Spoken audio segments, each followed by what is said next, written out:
नमस्कार मित्रांनो.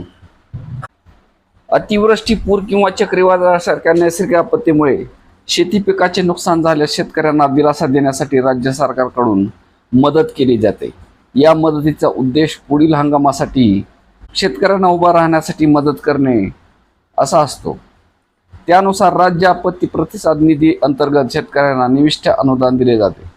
खरीप 2025 आणि त्यानंतरच्या कालावधीसाठी केंद्र आणि राज्य शासनाने नैसर्गिक आपत्तीमुळे झालेल्या पीक नुकसानीसाठी मदतीचे दर आणि निकष निश्चित केले आहेत. एप्रिल 2026 मध्ये अवकाळी पावसामुळे सातारा जिल्ह्यात मोठ्या प्रमाणात शेती पिकाचे नुकसान झाले होते. या नुकसानीची दखल घेत शासनाने सातारा जिल्ह्यातील शेतकऱ्यांना मदत देण्यासाठी 60,49,000 रुपये इतका निधी मंजूर केला आहे. हा निधी निश्चित दरानुसार पात्र शेतकऱ्यांच्या खात्यावर जमा केला जाणार आहे. शेतकऱ्यांना मदत पारदर्शकपणे मिळावी यासाठी डायरेक्ट बेनिफिट ट्रान्सफर म्हणजे DBT प्रणालीद्वारे थेट त्यांच्या बँक खात्यात पैसे जमा केले जाणार आहेत.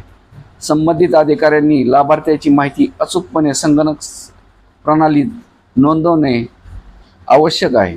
एका हंगामात शेतकऱ्यांना एकदाच मदत दिली जाते, त्यामुळे पूर्वी दिलेल्या मदतीची पुनरावृत्ती होणार नाही याची दक्षता घेण्याचे आदेशही देण्यात आलेले आहेत. तसेच कोणत्याही लाभार्थ्याला दुबार मदत मिळणार नाही यासाठी तहसीलदार आणि जिल्हाधिकारी यांना विशेष काळजी घ्यावी लागणार आहे. मंजूर केलेला निधी केवळ पीक नुकसानीसाठीच वापरला जावा असे स्पष्ट करण्यात आले असून सर्व संबंधितांनी शासनाने ठरवलेल्या अटी आणि नियमाचे पालन करणे बंधनकारक आहे. मदत वाटप पूर्ण झाल्यानंतर लाभार्थ्याची यादी जिल्ह्याच्या अधिकृत संकेतस्थळावर प्रसिद्ध केले जाणार आहे. या मदतीच्या रकमेतून कोणत्याही बँकेने कर्ज वसुली करू नये असे स्पष्ट निर्देश देण्यात आले आहे. यासाठी जिल्हाधिकाऱ्यांनी सर्व बँकांना सूचना देण्याची जबाबदारी सोपवण्यात आलेली आहे. धन्यवाद.